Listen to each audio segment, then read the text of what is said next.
Je suis Pauline Paradis, je suis chez Primagaz depuis 7 ans bientôt et j'occupe du coup la fonction de coordinatrice front office pour le marché donc, du coup, professionnel citerne, professionnel bouteille et la partie donc, du coup successeur. Je manage une équipe de 10 collaborateurs et la moyenne d'âge est de 34 ans en moyenne. J'ai rejoint Primagaz en septembre 2015 en tant qu'alternante pour le poste de conseillère clientèle énergie. Dans un premier temps, la première année de mon alternance, j'étais donc du coup au front office sur la partie habitat.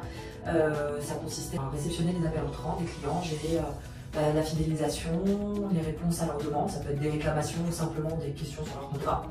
Et la deuxième année, du coup, on m'a proposé d'intégrer le pôle successeur. Donc c'était de contractualiser avec des nouveaux clients, locataires ou propriétaires. Et par la suite, en 2017, j'ai signé un CDI après l'obtention de mon BTS. Et actuellement, donc, du coup, j'occupe le poste de coordinatrice au front office pour la partie professionnelle, bouteille et successeur. Vous imaginez un petit peu une journée type le matin quand on arrive à 8h. Dans un premier temps, donc, on salue l'ensemble de nos équipes qui sont présentes et on s'occupe de l'état des fils. Qu'est-ce que c'est l'état des fils? On compile donc tout ce qu'on a dans nos files d'attente et ce qu'on a reçu de la veille afin d'avoir une image à l'instant T pour planifier donc, nos journées selon le flux entrant de la veille. Ensuite, on passe du temps avec nos collaborateurs pour les faire monter en compétences. On gère nos dossiers, des dossiers litigieux, donc des grosses réclamations. On peut également faire dans une journée type du coaching, des réunions en transverse ou avec du coup la partie de la direction commerciale, afin donc, du coup d'échanger des bons procédés ou faire remonter donc, du coup des anomalies.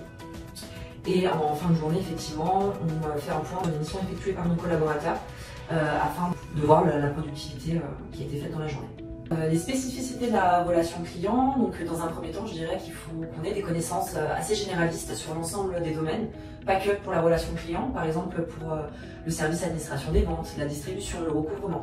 Vraiment le conseiller clientèle doit avoir toutes ces connaissances là pour pouvoir répondre aux clients parce qu'on travaille énormément en transverse avec l'ensemble des services.